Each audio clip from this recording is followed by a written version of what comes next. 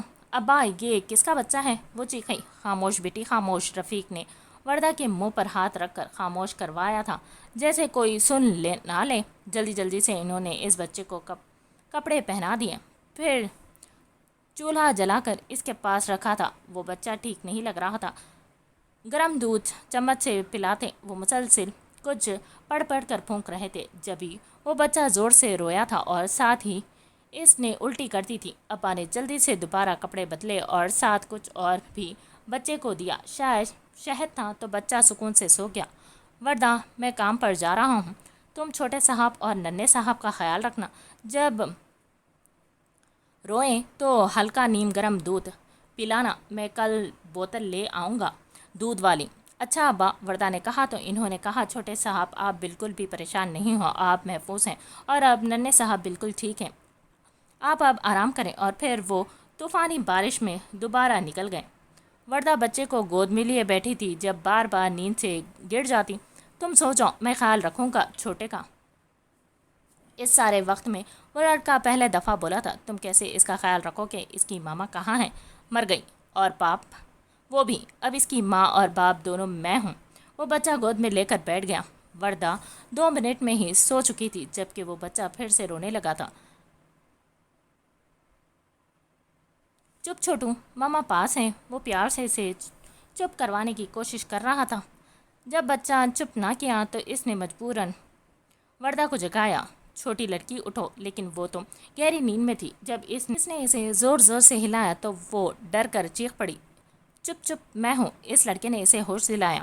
ہاں بولو، کیوں جگایا؟ وہ غصے سے بولی تھی۔ وہ چھوٹو کو چپ کروا دو، اس نے التجا کی۔ وردہ نے جلدی سے بچے کو گود میں لیا اور پھر بولی، اس کو بھوک لگی ہے۔ فوراً سے دودھ پلایا، کچھ گرایا اور کچھ پلا دیا، لیکن بچہ آرام سے سو گیا تو وہ دونوں بھی سو گئے۔ صبح ابا کی دستک سے وردہ کی آنکھ کھلی تو جلدی سے دروازہ کھولا۔ کیسے ہیں چھوٹے صاحب اور ننھے صاحب؟ سو رہے ہیں؟ اچھا یہ رکھو، میں ناشتہ بناتا ہوں، کہہ کر وہ کچن میں چلے گئے۔ بچے کو دودھ پلایا، کپڑے بدلے اور ڈائپر بھی لگا دیا۔ بچہ آرام سے سو گیا تو وہ تینوں بھی ناشتہ کرنے لگے۔ 3 دن کے بعد۔ چھوٹے صاحب، میں آپ کے ساتھ تو نہیں چل سکتا، لیکن میں نے سارا انتظام کر دیا ہے، آپ گاڑی والے کو بس پتہ سمجھا دیں۔ میں آپ کا یہ احسان کبھی نہیں بھولوں گا رفیق بابا، وہ انتہائی احترام سے بولا تھا۔ وردہ رونے لگی تھی، کیونکہ 3 دن میں وہ بچے سے بہت زیادہ اٹیچ ہو چکی تھی۔ آپ دونوں کو زندگی میں کبھی بھی میری ضرورت پڑی تو میں حاضر ہو جاؤں گا، وہ انتہائی اطمینان سے بولا تھا۔ بچے کو لے کر گاڑی میں سوار ہوا تو مڑ کر وردہ کو دیکھا اور شکریہ بول کر چلا گیا۔ سارا دن اداس گزرا۔ نہ جانے کیوں بار بار آنسو نکل آتے۔ رات بستر پر لیٹے اس نے پھر سے پوچھا، ابا مجھے بتاؤ نا، اماں کہاں ہیں؟ کیوں گئی ہمیں چھوڑ کر؟ آج وہ ہوتی تو ہمارے گھر بھی پیارا سا منا ہوتا۔ وہ پھر سے رونے لگی تھی۔ سو جاؤ وردہ، اب میں تمہیں روتا نہ دیکھوں اور نہ اس عورت کو دوبارہ یاد کرتے۔ ابا بس کہا نا شہزادی سو جاؤ۔ تو روتے روتے نہ جانے کب نیند اس پر مہربان ہو گئی اور وہ سو گئی۔ گہری نیند میں اسے اپنے چہرے پر اپنے باپ کا لمس محسوس ہو رہا تھا۔ وہ رو رہے تھے، اسے پیار کر رہے تھے، لیکن وہ پھر سے گہری نیند میں چلی گئی۔ وقت کا کام ہے گزرنا، وہ گزرتا گیا۔ ابا نے وہ نوکری اسی دن چھوڑ دی اور کہیں مزدوری کرنے لگے۔ 2 سال میں ہی طبیعت بگڑنے لگی تھی، لیکن انہوں نے پرواہ نہیں کی اور پھر ایک دن بے ہوش ہو گئے۔ ہاسپٹل لے جایا گیا تو ڈاکٹر نے بتایا انفیکشن بہت پھیل گیا ہے اور آرام آنا مشکل ہے۔ ابا نے ہاسپٹل کے پلنگ پر لیٹے اپنے چھوٹے صاحب کو مدد کے لیے پکارا۔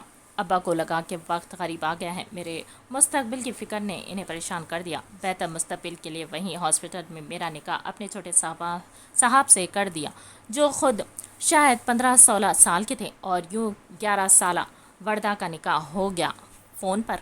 چھوٹے صاحب نے آنے کا وعدہ کیا کہ جلد وہ آ جائیں گے، اور وہ آئے بھی۔ کاغذی کارروائی کی اور ابا کو کہا کہ پریشان نہیں ہوں، اور چلے گئے۔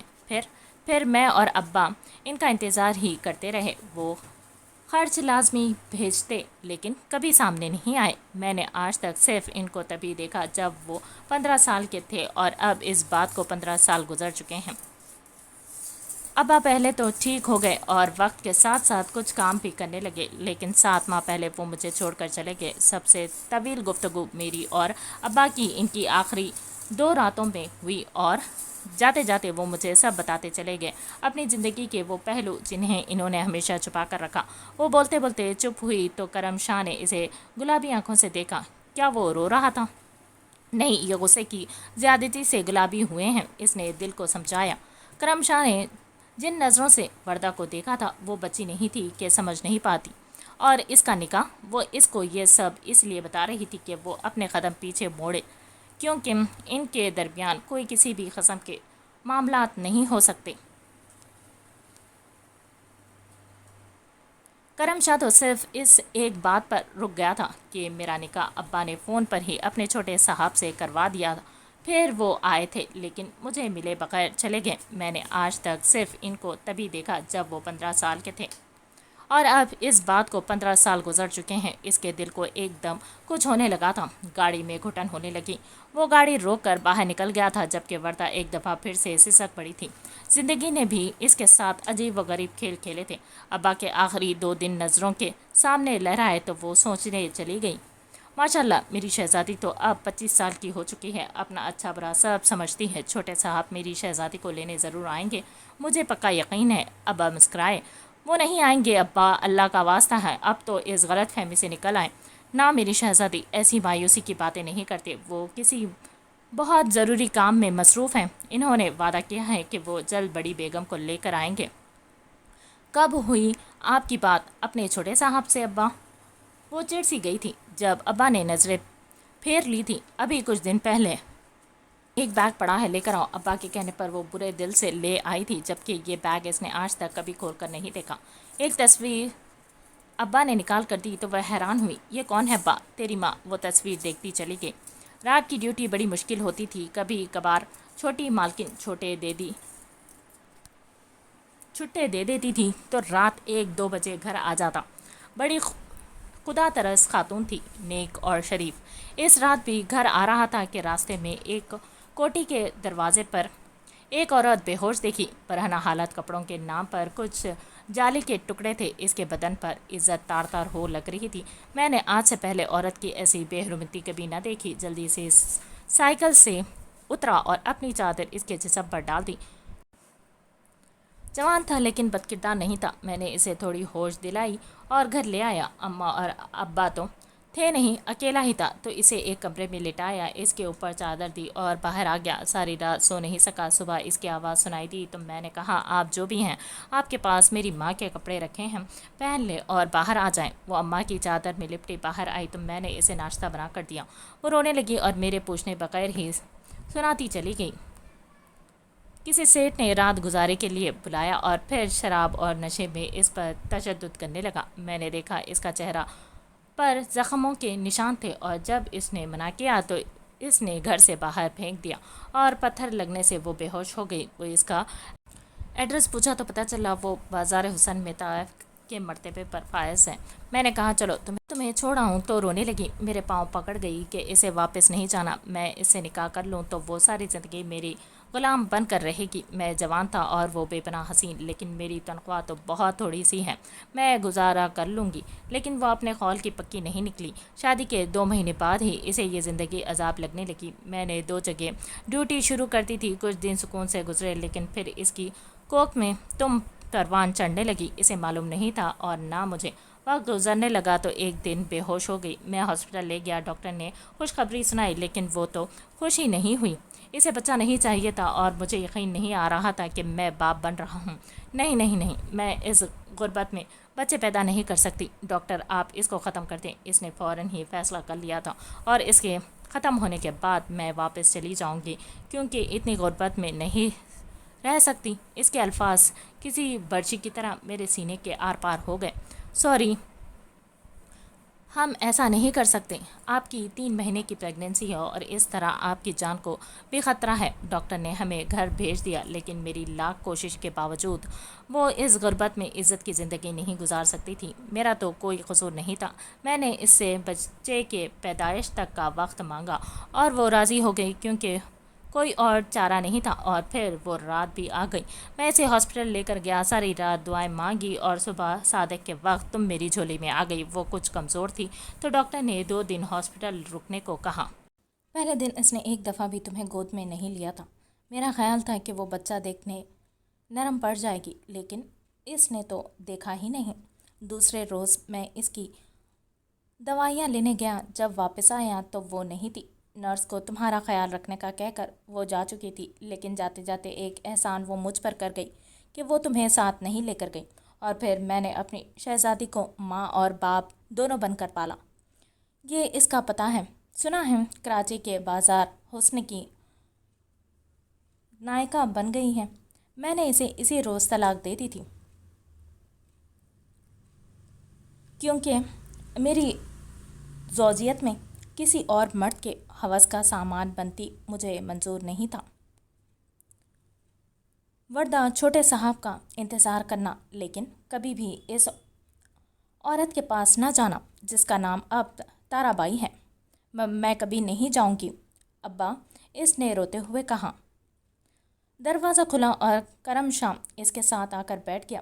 گاڑی اپنی منزل کی طرف رواں دواں تھی اور وردہ اپنے ماضی کے سفر پر۔ ابا اٹھو نا ابا، ابا، وہ چلائی، لیکن وہ نہیں تھے، کوئی بھی نہیں تھا، وہ جا چکے تھے اور وردہ اس بھری دنیا میں اکیلے رہ چکی تھی۔ پھر کچھ محلے والوں نے ان کی تدفین کر دی۔ دنیا کے رنگ تو اب کھلنے شروع ہوئے۔ فون نمبر جو ابا نے دیا تھا وہ مسلسل بند آ رہا تھا۔ ابا کی وفات کے چوتھے روز وہ اسکول پڑھانے جانے کے لیے گھر سے نکلی تو لگا جیسے اب تو وہ تنہا کھلے آسمان کے نیچے کھڑی ہوئی ہے، کوئی نہ تھا اس کا، وہ اکیلی تھی۔ رات بستر پر لیٹنے نہ جانے کتنا روئی اور تڑپی، اور پھر نیند اس پر مہربان ہوئی اور اپنی آغوش میں لے لیا۔ کچھ دن تو سکون سے گزرے اور پھر بھیڑیوں سی بھری دنیا اس پر جھپٹ پڑی۔ صبح اسکول جانے کے لیے نکلی تو محلے کا آوارہ لڑکا پیچھے لگ گیا، واپسی پر گھر تک پیچھے آیا۔ کچھ دن تک تو یہ سلسلہ چلتا رہا اور پھر ایک رات مسلسل بجتا دروازہ وردہ کو کانپنے پر مجبور کر گیا۔ کرائے کے مکان کی چھت اور دیواریں بڑی کمزور ہوتی ہیں۔ ساری رات دروازہ بجتا رہا، لیکن اس نے نہیں کھولا۔ اگلی صبح وہ اپنے ساتھ اپنے آوارہ دوستوں کو بھی لے کھڑا تھا۔ وردہ نے اسے دیکھتے ہی واپسی کی طرف دوڑ لگا دی۔ گھر پہنچ کر دروازہ بند کیا اور کمرے کا بھی بند کر دیا۔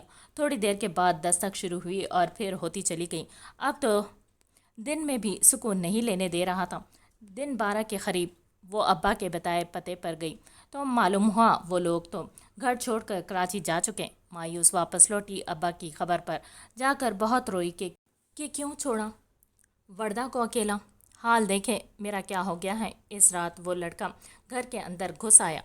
وردہ جاگ رہی تھی، اللہ سے اپنی عزت کی حفاظت کی دعائیں مانگ رہی تھی۔ وہ مسلسل کمرے کا دروازہ توڑنے کی کوشش کر رہا تھا، پھر اچانک پتہ نہیں کیا ہوا، کچھ ٹوٹنے کی آواز آئی اور اس کے بعد خاموشی چھا گئی۔ وردہ نے کمرے میں جو بھی سامان موجود تھا وہ دروازے کے آگے لگا دیا تھا۔ وہ رات اللہ اللہ کر کے کٹ گئی۔ صبح وردہ نے سب سے پہلے اپنا سامان پیک کرا اور